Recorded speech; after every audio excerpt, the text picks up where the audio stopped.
Terima kasih, silakan duduk. Bapak Ibu dikasih oleh Tuhan, salam sejahtera, selamat hari Minggu. Untuk semuanya juga untuk Bapak Ibu Saudara yang gak bisa hadir karena kapasitas yang terbatas. Yang mengikuti secara streaming or online, salam sejahtera juga. Berapa banyak Bapak Ibu Saudara yang siap untuk belajar firman Tuhan? Yang siap boleh katakan amin dan mari kita berikan tepuk tangan, sambut welcome firman Tuhan yang luar biasa. Dan tahun ini tema kita adalah The Year of Faith atau tahun iman. Nah, Bapak Ibu Saudara ngomong-ngomong tentang iman, iman itu kan punya arti percaya ya. Kenapa sih Tuhan pengen untuk kita percaya sama Tuhan? Kenapa sampai Tuhan itu kasih iman? Roma 10 ayat 17 bilang gini, sebab iman timbul dari pendengaran dan pendengaran oleh firman Kristus. Nah, coba bayangkan kita begitu banyak orang duduk mendengarkan khotbah yang sama dalam satu ruangan, harusnya keluar dari tempat ini kan kita jadi orang-orang yang beriman kan. Tapi kok ada orang yang bergereja lama, tahunan hidupnya biasa-biasa aja. Nah, bagaimana kita bisa tahu orang itu imannya bertumbuh atau tidak kalau imannya menghasilkan buah?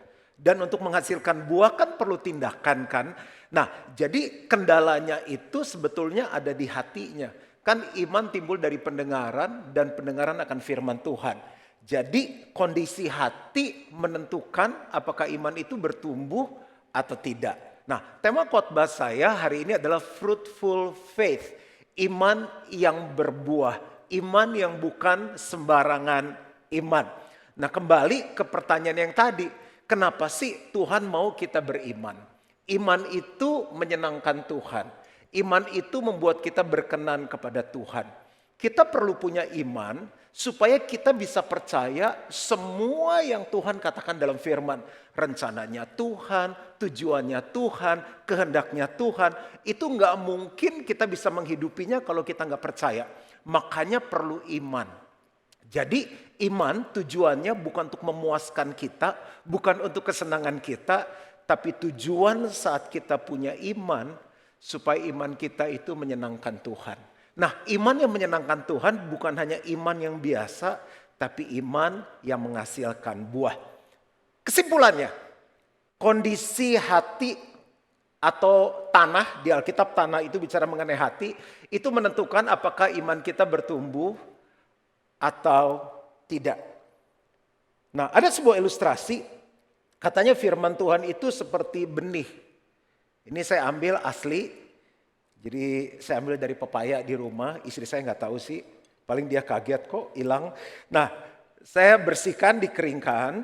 Kata Alkitab ada 4 jenis tanah, itu melambangkan hati kita. Yang pertama katanya firman ditaburkan di tanah pinggir jalan, ya. Saya taburkan ya, bukan sulap, bukan sihir. Terus ada juga tanah apa tuh? Tanah yang berbatu-batu. Tabur lagi ya, sama nih firmannya nih. Yang ketiga tanah yang penuh semak duri. Tabur lagi ya. Nah, yang terakhir adalah tanah yang baik. Tabur lagi firman. Apa yang membedakan 4 jenis tanah? Ini 4-4-nya di gereja loh. Duduk di kursi yang sama, sederetan mungkin. Sampai kalau dia telat datang, ada orang yang datang duluan, diplototin luti orang. Sampai orang bilang kenapa? Jadi dia pikir itu kayak kafling udah dibeli sama dia. Jadi duduknya bisa barengan.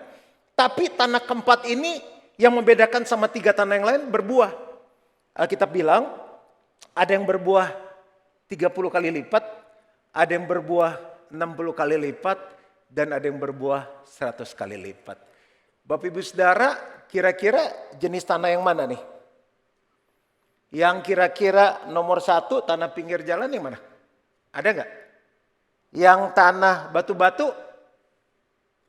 Tuh kan, aku tanya nggak ada yang jawab. Tanah semak duri. Nah ini dugaan saya udah duga dari pagi pas yang ini. Tanah yang baik.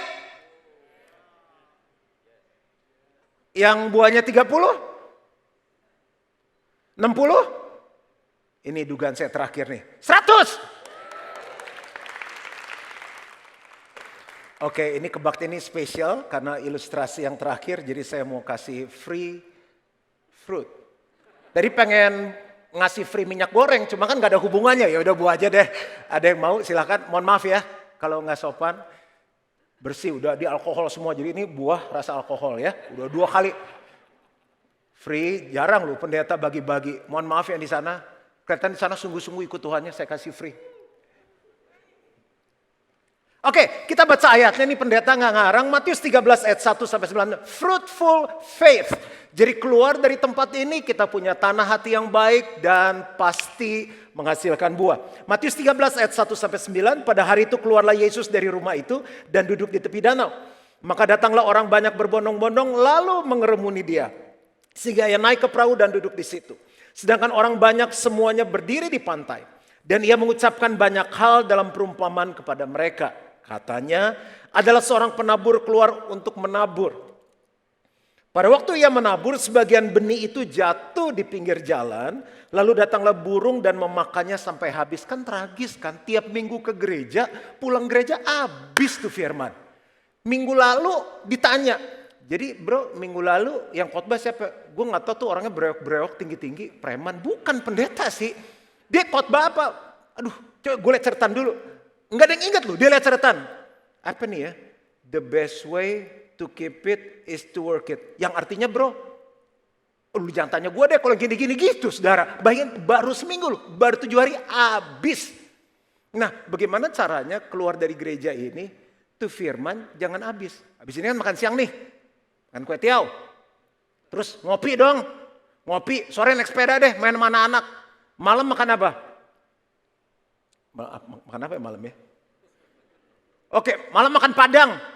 Terus nonton, tidur. Nah gimana caranya firman gak habis? Nah jenis orang Kristen gini, selesai gereja. Pas gereja, amin tuh pendeta amin. Habis tuh firman. Yang berikutnya. Sampai ayat berapa tadi? Sebagian jatuh di tanah yang berbatu-batu yang tidak banyak tanahnya. Lalu benih itu pun segera tumbuh. Keren banget ya. Langsung tumbuh. Karena tanahnya tipis. Tetapi sesudah matahari terbit layulah ia dan menjadi kering karena tidak berakar. Mati juga sama. Yang ketiga. Sebagian lagi jatuh di tengah semak duri. Lalu makin besarlah semak itu dan menghimpitnya sampai mati. Mati juga. Yang kedelapan. Dan sebagian jatuh di tanah yang baik. Lalu berbuah. Ada yang 100 kali lipat. Ada yang 60 kali lipat. Ada yang 30 kali lipat. Bapak ibu saudara kalau mau invest sesuatu pengen untungnya 30, 60 atau 100. Saya sih jangan gede-gede lah pastornya 30 cukup lah, sederhana aja gitu. Nggak mungkin pasti 100. Nah ikut Tuhan coba disamakan. Aku tuh pengen berbuah bagi Tuhan, nggak mau yang biasa-biasa, pengen 100 kali lipat. Ayat 9 baca sama-sama, 2, 3. Siapa bertelinga hendaklah ia mendengar. Jadi kalau kita coba gambar, ya bagi yang senang bisnis, matematik, investasi, hitungan, ibaratnya gereja lah ya, misalnya nih yang hadir 500 orang. Ya, kan Tuhan bilang yang datang 500 itu ada 4 jenis orang. Yang pertama itu kan jenis tanah yang di pinggir jalan, habis. Yang kedua itu di tanah berbatu-batu, habis juga itu firman karena kering kan. Yang ketiga itu di jenis tanah yang banyak semak belukarnya. Mati juga. Cuma satu yang di atas tanah baik. Itu kan matematikanya berarti kok nggak jelas ya. Nah berarti ada 125 jemaat yang seperti ini. Golongan tanah kedua 125 jemaat. Golongan tanah ketiga 125 jemaat. Yang keempat 125 jemaat. Kira-kira nih menurut Bapak Ibu kebaktian yang sekarang ini berapa probabilitasnya, presentasinya? Kira-kira ini ada nggak nih? 25, 25, 25, 25. Jawab dong, pendetanya nanya baik-baik. What do you think guys? Gue pakai bahasa Inggris tuh. Oke deh, ini sih nggak mungkin ada di Gilgal ya. Masa keterlaluan tuh pendeta, keluar gereja firman hilang, nggak ada lah. Batu-batu. Nggak lah ya, Gilgal sih nggak ada ya. Udah, berarti saya naikin probabilitasnya ya. Kira-kira di Gilgal nih ada nggak yang ini 50%? Kira-kira aja menurut saudara. 50% ada nggak? Udah pada gue salah jawab, ketemu gue diam. Ya udah kita jangan ributin inilah. Mikir aja kita tanah yang mana. Yang Tuhan mau tanah yang baik jumlahnya 100%. Masa Bapak Ibu Saudara bisnis investasi Ya gue sih mikirnya ya kalau bisa sukses 25% aja ya nggak mau lah ya. Tuhan pengen setiap anak-anaknya berbuah maksimal. Yuk kita belajar satu-satu ya. Gampang banget hari ini. Bawa pulang praktekan. Yang pertama benih yang jatuh di pinggir jalan. Ini pengertiannya. Matius 13 ayat 19. Kepada setiap orang yang mendengar firman tentang kerajaan surga tetapi tidak mengertinya. Itu kuncinya. Datanglah si jahat dan merampas yang ditaburkan dalam hati orang itu. Itulah benih yang ditaburkan di pinggir jalan. Saya selalu ambil 2 poin. Mengapa dirampas? Karena nggak dijaga. Yang dijaga aja bisa dirampas kok. Saya layani orang-orang, udah beberapa kasus sejak saya gembala, tanahnya udah dipelangin, punya sertifikat loh. Datang 3 orang yang sama, bawa sertifikat yang katanya asli juga. Dijaga aja bisa dirampas, apalagi nggak dijaga. Makanya om, jaga istrinya. Tante, jaga suaminya. Om, tante, jaga anak-anaknya. Kalau enggak, dunia rampas mereka. Nah, kembali ke firman. Kenapa firman itu bisa dirampas? Karena nggak dijaga. Terus sekarang jaganya gimana? Bagaimana menjaga? Dengan mengerti firman. Nah banyak kita cuma sekedar tahu. Oh tuh pendeta khotbah itu lagi kan. Gue udah denger tuh khotbahnya tahun lalu. Oke, ngerti nggak? Kalau orang ngerti biasanya lasting. Itu bertahan lama. Kalau orang ngerti itu jadi satu sama hidupnya. Kalau orang ngerti dia akan melakukannya karena dia tahu kenapa dia lakukan hal ini. Dan dampaknya adalah berbuah. Nah problem dengan orang Kristen adalah udah gak ngerti diam-diam aja. Udah gak ngerti terus gak nanya. Udah gak ngerti gak dipelajarin, gak digali, gak diobrolin. Banyak orang di Indonesia khususnya, gak tahu apa cuma saya aja, gak pernah baca buku manual. Bro caranya WhatsApp gimana sih? Cara bikin. Jadi nanya teman orang gratis kan. Pakai bro ini gimana ya tinggal nanya aja. Jadi bukan menggali tapi bro sis ini gimana sis ya. Dan waktu mereka jadi orang Kristen gak ngerti firman. Gak nanya juga buku manualnya gak dibaca. Saya dari awal bertobat punya prinsip gini. Saya ikut Tuhan, saya mesti ngerti, saya mesti kenal siapa Tuhan saya. Jadi saya mesti benar-benar nangkep dan saya hidupi itu. Contoh misalnya, kalau dulu saya ke gereja, kan ke gereja itu namanya ibadah ya. Saya pikir yang namanya ibadah itu cuma hari Minggu. Datang dulu gereja lama banget, 2 jam. Puji-pujian 1 jam, sampai tangan merah kan, lama banget. Udah 1 jam terus dengar khotbah tuh 2 jam dulu. Kita tuh entah kenapa karena memang nggak muat nambah ibadah. Terus 1 jam 45 menit, 1 jam setengah, 1 jam seperempat. Udah sampai parkir nggak bisa, udah 1 jam. Jadi bukan karena maunya 1 jam, tapi ternyata semakin banyak yang muda bertobat. Dan kita survei, kenapa sih mau ke Gilgal ibadahnya pendek, katanya udah straight to the point aja. Nah jadi dulu saya kalau ke ibadah gini ya udah yang penting hari Minggu. Udah rasanya malas kapan nih gereja selesai tuh pendeta ngomong apa, ngantuk. Abis ini makan apa ya. Ternyata saya ngerti yang kita lakukan setiap hari Minggu ini namanya pertemuan ibadah. Cuma bagian dari ibadah. Ibadah dari kata aslinya itu adalah segala sesuatu yang kita lakukan fokusnya Tuhan untuk kesenangan Tuhan. Itu artinya ibadah. Oh saya ngerti bahwa ibadah bukan cuma Minggu tapi Senin, Selasa, Rabu, Kamis, Jumat, Sabtu itu ibadah. Waktu saya olahraga jaga bait Allah sehat itu ibadah. Ternyata waktu aku sayang istri aku, waktu aku peluk cium dia dan bilang I love you, itu ibadah. Ayo bapak-bapak kapan terakhir peluk cium istri dan ngomong I love you? Gak asik kebaktian ini gak dijawab. Bapak-bapak kapan terakhir peluk istrinya cium dan bilang I love you? Tadi pagi luar biasa. Memang yang kursi-kursi depan lebih rohani. Oke. Nah waktu kita ngisi pajak dengan benar ternyata tuh ibadah. Bisnis dengan benar tuh ibadah. Waktu kita perlakukan orang-orang yang mungkin bekerja sama kita. Mbak kita, security, driver. Orang-orang yang mungkin gak dilihat orang. Kita memperlakukannya seperti memperlakukan Tuhan itu ibadah. Oh dan saya hidupi itu 35 tahun. Jadi gak bisa diambil sama iblis. Orang saya ngerti kok, orang saya hidupin kok. Lagi. Dulu ibadah, saya berpikir itu beberapa kata D, huruf D. Datang, duduk, diam, dengar firman, ngasih duit. Dah, sampai minggu depan. Itu di pikiran saya gitu. Pokoknya konsep ibadah saya yang penting saya lakukan tugas agamawi saya dan saya menerima. Ibadah tuh menerima. Jadi kalau ke gereja gini, pokoknya gereja bikin yang bagus ya, jangan panas, gue keringetan, biang keringet ntar. WC kalau bisa jangan basah, kering, ada tisunya, jangan bau ya. Makanya Gilgal kita bikin kan, orang kaget tuh, keluar sendiri sabunnya, ada tisunya. Ya iyalah, servis dong, servis harus bagus. Namanya juga service hour, jam kebaktian. Jam 9 sampai jam 10, 11 sampai 12. Lalu kalau datang ke gereja gini, puji-pujian mesti bagus ya, jangan lagu-lagu baru loh. Gue susah loh ngafalin satu lagu, susah cuma hafal haleluya 12 kali gitu kan. Pokoknya udah jangan Inggris-Inggris emang bule, orang udah mata sipit begini lagu bule-bule misalnya. Pokoknya mesti ngangkat ya, minimal gue nangis kalau nggak merinding. Lu ke kuburan aja kalau mau merinding. Terus khotbah udah jam berat-berat lah, hidup udah susah bikin susah lagi gitu. Udah yang lucu-lucu kita ketawa-ketawa pulang happy, ntar gue balik lagi ke gereja lu gitu. Pokoknya gereja harus fun untuk aku. Dia lupa pengertian ibadah yang benar itu bukan kita dilayani. Kita datang untuk melayani. Kita datang untuk memberi kepada Tuhan. Jadi setiap kali datang mau parkirnya lagi susah kayak AC-nya agak panas karena kebanyakan orang. Saya datang ketemu Tuhan kok. Saya memuji Tuhan. Mau pakai lagu India kayak lagu dangdut kayak mau lagu jazz pop rock. Yang penting Tuhan senang. Iya dong. Kalau Oksan muji saya, Pastor ganteng ya, kan saya senang dong. Masa dia muji saya ganteng terus dia yang senang, kan aneh dia kejiwaan. Kita muji Tuhan, pengennya kita yang senang. Kurang asik ya hari ini, kejiwaan. Yang harus senang siapa? Tuhan. Yang harus berasa siapa? Tuhan. Itu ibadah.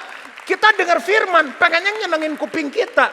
Mestinya waktu kita dengar firman, kasih ibadah yang benar Tuhan. Udah nih, saya pasrah nih. Saya beri hati saya, Tuhan ngomong apa aja, walaupun susah, saya mau taat. Itu ibadah. Ngasih koleksi, udah kasih gak enak tuh diedarin kantong. Jangan gitu. Emang kita preman, emang Tuhan preman meresin kita. Makanya sekarang gak ada kantong. Mau ngasih kasih, enggak.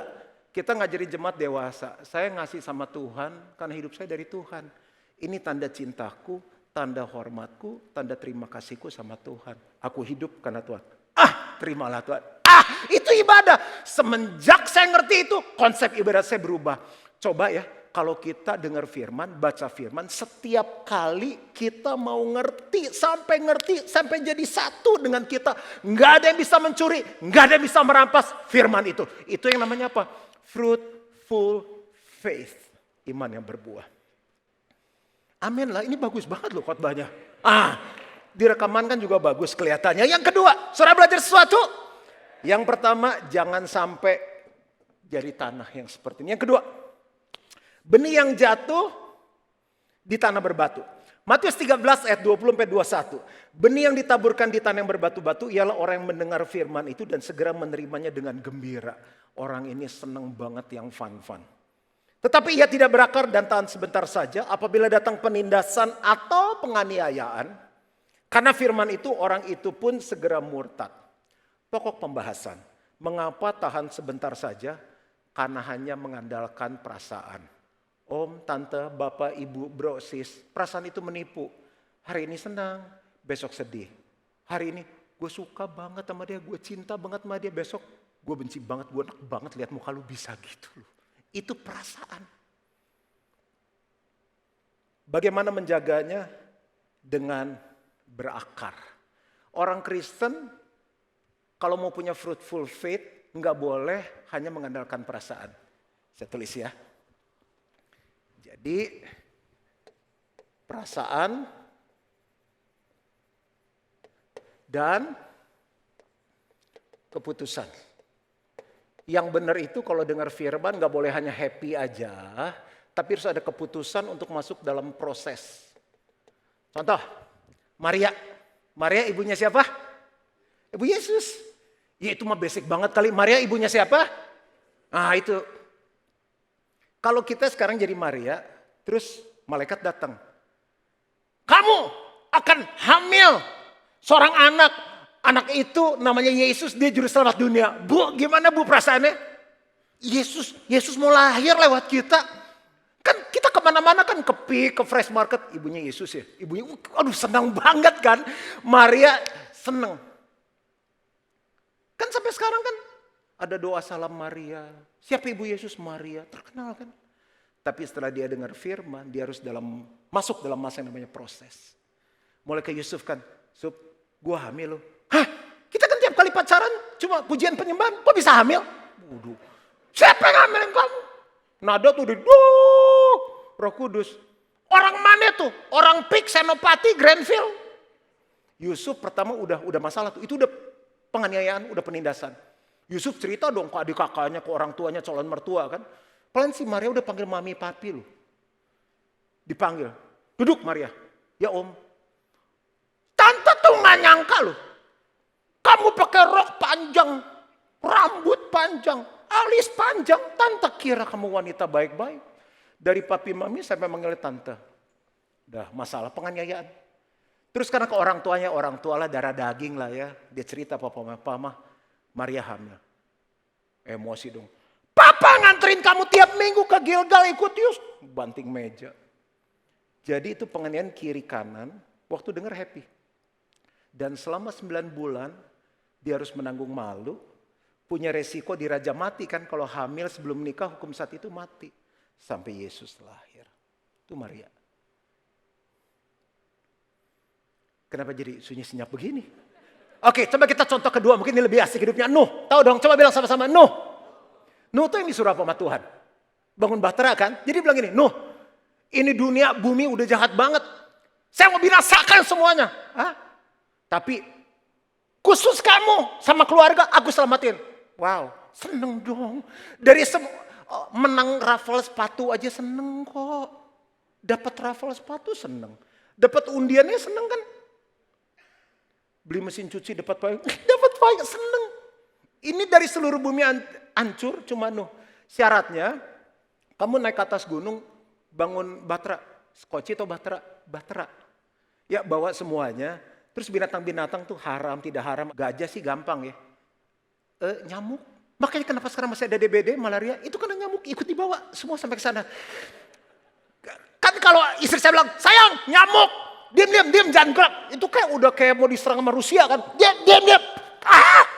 Seneng banget dapat satu nyamuk. Gue jarang nangkep nyamuk dalam keadaan hidup sih. Biasa udah berdarah-darah. Pendeta menganiaya tuh kalau masuk berita. Berdarah-darah. Udah hancur lah mutilasi itu nyamuk. Tapi si Nuh tuh bisa sampai bawa nyamuk. Itu gak gampang loh. Tuhan yang benar aja bawa nyamuk. Makanya sekarang masih ada nyamuk. Jangan coba dasar nyamuk jangan. Itu Tuhan suruh bawa sampai sekarang. Karena dia mau kasih makan apa? Cicak di dinding diam. Datang seekor nyamuk. Hap. Jadi nyamuk makanannya cicak. Karena cicak juga berdoa. Oke, kembali lagi ke firman. Jangan melenceng. Sampai mana tadi? Emang bikin bahtera murah? Emang si Nuh punya pohon duit? Emang pakai apa? Pakai kertas. Itu prakarya namanya. Dia bikin beneran loh. Orang tahan air. Terus Tuhan bilang gini, Nuh tolong account number ya. Lu udah M-Banking gak? Gue transfer ya 10 M dulu ya. Enggak ada gitu. Lu udah kartu kredit gak? Lu beli dulu bahan bangunan tuh deket Glodok ya. 0% 12 kali. Enggak ada. Modal sendiri. Istri udah bilang gini. Pa, nyebut. Anak-anaknya. Teman-temannya kan ledekin anak-anaknya dong. Om Nuh gila. Om Nuh. Itu sampai bahtera jadi loh. Bangun rumah aja lama apalagi bangun bahtera. Bayangin mindahin satu taman safari. Kan kebun binatang kan ada gajah, ada jerapah. Kalau sekarang bisa ke taman safari, jangan sombong. Ingat itu Tuhan, taman safari dibawa ke bahtera. Secara perasaan senang dong, dia gak binasa. Tapi waktu dia memutuskan untuk melakukan firman berat. Saya bisa cerita gak selesai. Dengar khotbah keluarga, kita kalau seminar keluarga, nangis-nangis. Udah pada pelukan, pagi pasangin lagu-lagu yang bagus banget. Pulang dari Bali indah. Begitu nyampe, sampai ke bumi ini. Bu, gampang gak tunduk sama suami? Jawab bu, kapan lagi pendeta belain? Coba bu, jawab, gampang gak tunduk sama suami? Pak bukan gimana pak, bego suami saya. Bu, masa bu? Loh, ibu kenapa milih orang bego? Ya dulu saya juga bego pak. Saya bilang, bagus ini gampang ditolong. Jadi orang bego ngaku kalian mau orang bego. Nah sekarang ibu jangan bego lagi. Ibu ikut firman tunduk. Oh gitu pak, gimana caranya? Belajar aja tunduk.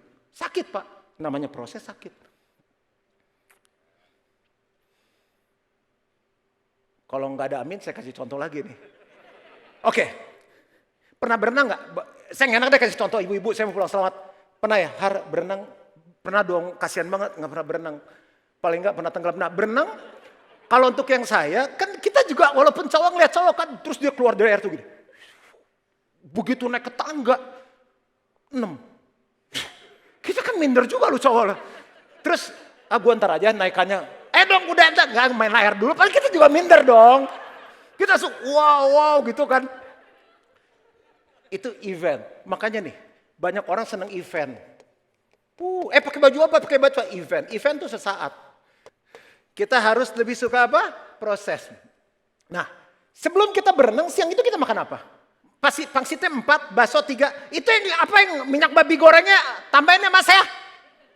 Sementara tuh cowok itu makan salad, Caesar salad sama dada ayam. Oke? Nah, akhirnya dia udah naik tuh cowok mandi, kita naik dong dengan family pack kita.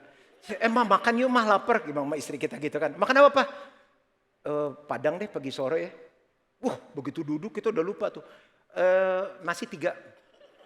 Udah selesai nih pagi sore kan, manis-manis yuk, nggak enak nih cuci mulut nih.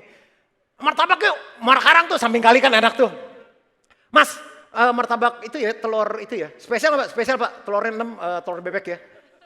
Ada kornet, pakai kornet ya. Terus isi bilang, Pak katanya tadi mau manis-manis. Oh ya Mas, sama martabak manis ya.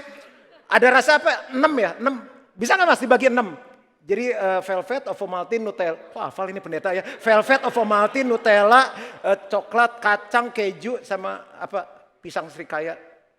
Member juga ya situ ya. Nah kita cuma happy lihat yang sesaat. Tapi orang ngejalanin prosesnya tuh gak gampang. Sama ikut Tuhan. Emang ada simsalabim. Saya diundang makan nih. Aduh itu tantenya ya badannya bagus banget. Wah cantik tinggi ya. Wah kita dipesenin hoisom. Pas nih jam-jam gini. Babi kecap. Terus ayo makan. Kok si tante, ayo tante makan sama-sama. Enggak. Kenapa tante? Tante kalau malam cuma makan pepaya. Ya. Jadi di balik badan yang bagus itu pepaya. Oke. Udah langsung ya kita ke nomor berapa sekarang? Jadi yang nomor 2 nih gimana? Harus berakar. Jangan hanya senang dengar firman. Jangan hanya senang yang sesaat, yang event. Pada saat kita lakukan firman, ada penindasan, ada penganiayaan. Itulah proses dan kita akan berbuah. Yang ketiga, apakah kita belajar sesuatu? Benih yang jatuh di tanah semak duri. Matius 13 ayat 22. Ini karena kita kebaktian terakhir nggak ada lagi jadi kita bisa lebih panjang lah 2:30. Oke, Matius 13 ayat 22, yang ditaburkan di tengah semak duri ialah orang yang mendengar firman, lalu kekhawatiran dunia ini dan tipu daya kekayaan menghimpit firman itu sehingga tidak berbuah. Pembahasan. Mengapa mati? Karena ditipu. Orang yang nipu kita tuh nggak ada yang serem, brewok, giginya panjang, terus darah-darah. Kita udah pasti nggak mau invest sama dia. Tahu nggak kenapa banyak yang ketipu investment? Karena datangnya dalam bentuk baik. Maka Alkitab udah bilang jangan ditipu. Dan oleh kekayaan. Bagaimana supaya tetap hidup? Kita perlu hikmat Tuhan. Mesti membedakan. Nah, saya gambar supaya Bapak Ibu Saudara bisa jelas ya. Tadi kita ditipu oleh apa? Kekhawatiran dunia. 1 Yohanes 2 ayat 15 sampai 16 bilang ini dunia terdiri dari 3 hal. Yang pertama adalah keinginan mata. Yang kedua apa? Bapak Ibu tahu nggak? Keinginan daging. Dan yang ketiga adalah keangkuhan hidup. Gengsi.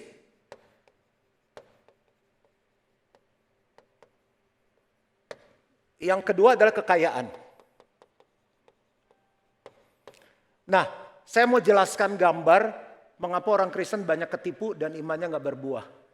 Ini kita orang Kristen, saya sebut aja Juan Mogi. Ini adalah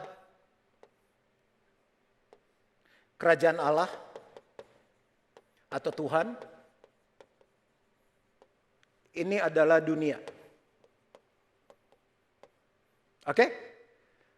Matius 6 bilang begini, carilah dahulu kerajaan Allah. Dahulu berarti priority kan.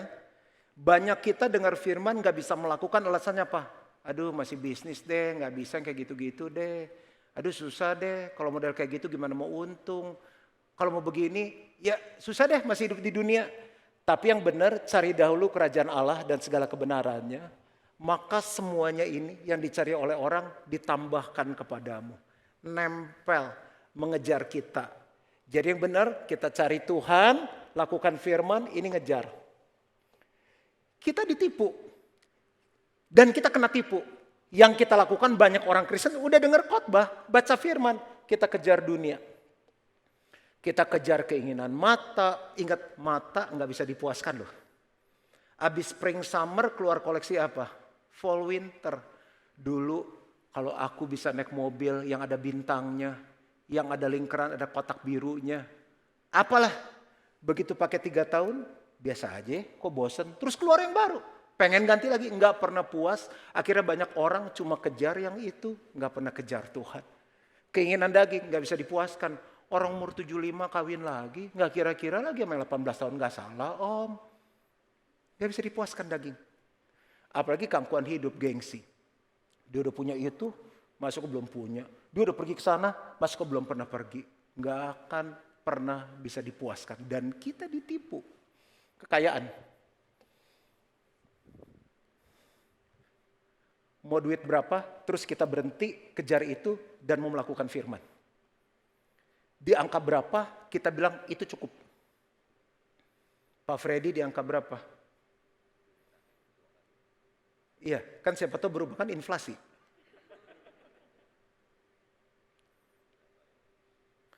Bingung kan? Pak Arianto di angka berapa? Nggak harus jawab sekarang, nanti kita salah jawab dengar Tuhan lagi ya. Nanti inflasi repot. Joel di angka berapa? Nggak gampang mendefinisikan cukup itu seperti gimana. Makanya banyak orang Kristen dengar firman nggak pernah berbuah. Karena dia sibuk kejar yang namanya dunia sama kekayaan. Nggak salah lo untuk jadi kaya, nggak ada yang salah. Cuma dalam hidup saya, belum tua sih, saya melihat bahwa uang nggak bisa menolong. Uang bukan segalanya. Lagi makan di meja makan, istri tiba-tiba diem. Saya bilang, kenapa sayang? Aduh aku sakit nih. Kenapa? Aku kayaknya mau mati nih. Lemes gak lu? Lagi makan istri bilang mau mati. Anak saya lagi makan, dia diem terus nangis. Istri mau mati, anak nangis, udah malam. Saya bilang, Mbak, siapin mobil. Itu saya nyetir kan cepet kan. Itu nyetir cepet dari Pik ke Siloam, sembari nelfon. Dok, isi saya ini dok, udah mati. Sakit apa? Nggak tahu, dia bilang udah mati dok. Sampai ke sana, terus 2 minggu. Nggak tahu ceritanya, dokter bilang sakit apa ya? Punya duit, bisa bayar rumah sakit. Nggak bisa nolong istri itu. Akhirnya saya putuskan, oke, kita harus berangkat. Dokter sih bilang nggak bisa, saya bawa ke Singapura. Pas lagi Delta. Karantina 14 hari. Pergi jangan. Teman-teman bilang berangkat. Biar ketolong. Sampai sana masuk karantina, kamarnya kayaknya 3x5 deh. Bayarnya normal. Sama WC 2 meter ya 3x7 kali ya. 3x6 kayaknya WC-nya kecil. Pokoknya kayak WC pesawat gede dikit lah. Gak ada jendela. Ada jendela gak bisa dibuka. Tidur bertiga, ranjang 160. Saya bilang, kenapa begini? Saya bilang, kan kita 3 orang bayarnya. Ya tapi kamarnya 1. Kalau mau, tambah lagi sekian $1,000. Enggak jadi deh. Jadi sini. Saya pikir, biasa. Kan saya ada asma kan. Aduh, sesek lu saya. Tidur sampai jam 2, jam 3 duduk. Punya duit, tapi harus lewat karantina. Baru tinggal 2 hari dapat berita diperpanjang 7 hari karena Delta tambah parah. Jadi kalau mau dihitung lomba karantina kayaknya saya paling menang deh, total 28 hari karantina. Bayangin gak bisa. Terus saya lapor dong, saya bilang saya mau bicara sama manajernya. Saya bilang Pak, saya mau pulang aja Pak ke Jakarta, saya gak tahan. Loh alasannya apa? Saya sesek. Oh kalau Bapak sesek gak bisa langsung pulang. Di karantina dulu Pak di luar. Ada kemah buat orang-orang COVID. Tuh punya duit gak bisa pulang. Udah kalau saya cerita nggak selesai. Makanya gini, jangan pernah ketipu. Jangan pernah kejar dunia karena mata nggak akan pernah selesai dipuaskan. Daging nggak akan pernah selesai dipuaskan. Yang namanya gengsi masih ada terus yang lebih tinggi dari kita. Ingat di atas ketoprak masih ada kerupuk. Itu bagus tuh, dicatat tuh. Jangan sombong. Udah cukup belajar, cukup kaya nggak salah. Tapi jangan sampai kita nggak melakukan firman. Dan yang terakhir saya selesai. Benih yang jatuh di tanah yang baik. Apakah ini menolong saudara? Matius 13 ayat 23 yang ditaburkan di tanah yang baik ialah orang yang mendengar firman itu sama kayak kita. Dan mengerti, penting banget. Makanya tolong dong kalau ngobrol tuh sekali-kali ada agenda ngomongin firman. Kristen Tapi 7 kali 24 jam ketemu teman, ketemu siapa, nggak pernah ngomongin firman. Dan karena itu ya berbuah, ada yang 100 kali lipat, ada yang 60 kali lipat, ada yang 30 kali lipat. Pembahasan terakhir, very short dan saya selesai. Mengapa berbuah?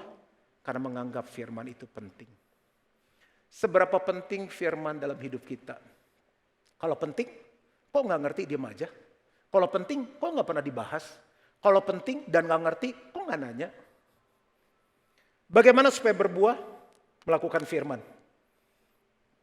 Contoh terakhir dan saya selesai. Tahun 87 saya lahir baru kenal Tuhan. Sekarang 2022, 35 tahun. Saya simpel aja. Gimana bisa berbuah? Setiap kali saya dengar khotbah, setiap kali saya baca firman, saya ambil satu aja dan saya lakukan. Pastor Jeffrey khotbah panjang kan, 30 menit sama kayak saya. Saya ambil cuma satu. Setiap kita dapat Taman Eden. Keluarga kita adalah Taman Eden. Uang kita yang Tuhan percaya seberapa pun jumlahnya dari Taman Eden. The best way to keep it is to work it. Itu aja yang saya fokus. Satu. Setahun kan 52 minggu. Masa sih melakukan 52 firman hidup kita gak berbuah? Contoh ya. Ini benar-benar terakhir. Di awal saya bertobat. Saya ngerti bahwa pujian penyembahan itu penting. Dari umur 14 tahun. Saya gak pernah lupa setiap hari. Saya harus pujian penyembahan sama Tuhan. Makanya kenapa saya hafal banyak lagu. Bukan karena saya artis. Cuma karena saya mau melakukan firman. Saya diajarin, mesti ngembaliin perpuluhan. Karena perpuluhan adalah sebuah meterai bahwa semua yang kita miliki punya Tuhan. Dari umur 14 tahun sampai sekarang setiap bulan gak pernah saya miss sekalipun. Dari 2 SMP begitu saya ngerti kamu diselamatkan untuk menyelamatkan orang lain. Berarti kalau ketemu teman yang belum kenal Tuhan, mereka harus lihat Yesus dalam hidupmu dan kamu harus cerita supaya mereka datang ke Tuhan. Mulai dari umur 14 tahun saya udah bawa teman-teman saya ke Tuhan sampai sekarang. Satu, tapi terus dilakukan. Satu, tapi terus dilakukan. Tuhan memberkati. Mari bangkit diri sama-sama. Yang paling meriah dong tepuk tangannya untuk Tuhan kita yang luar biasa. Come on church. Kau pun tahu dan kasih-Mu tak jauh dalam jiwaku, di dalam kesesakan, di dalam kemenangan. Amin. Ku tahu Engkau selalu bersamaku, sedalamnya hatiku Kau pun tahu, dan kasih-Mu tak jauh dalam jiwaku. Yes. Di dalam kesesakan, di dalam kemenangan, ku tahu Engkau selalu bersamaku. Ku percaya Kau Tuhan yang tak pernah gagal, menjadikanku lebih dari pemenang. Ku percaya Kau Tuhan yang tak pernah lalai, menepati janji. Yang percaya, mari kita berikan tepuk tangan yang paling meriah untuk Tuhan kita. Dan angkat kedua tanganmu dan katakan,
Ini gerejamu Tuhan. Lebih dari pemenang, ku percaya Kau Tuhan yang tak pernah lalai, menepati janji-janji. Pejamkan mata kita sementara musik main dengan lembut. Tuhan ampuni, kalau tiap habis dengar firman, kami lupa gitu aja. Kami nggak pernah study, nggak pernah menggali lebih dalam.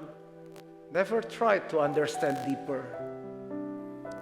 Kami mau belajar untuk menggali firman, search, diskusi, bertanya. Ampuni kalau kami orangnya orang event, cuma senang dengar, tapi begitu ada tantangan kami nggak mau bayar harga. Ampuni kalau kami banyak ditipu, yang kami kejar keinginan mata, keinginan daging, keangkuhan hidup, kekayaan, semua untukku. Gak pernah iman itu dipakai untukmu, to please you. Ampuni kami Tuhan. Tapi hari ini kami mengambil keputusan, mau jadi tanah hati yang subur. Susah, berat, kami mau belajar melakukan firman. Kami mengerti bahwa ternyata iman bukan untuk mendapatkan apa yang kami suka, tapi iman untuk mendapatkan apa yang Tuhan suka. Berkati semua yang hadir di dalam nama Yesus. Amin. Amin.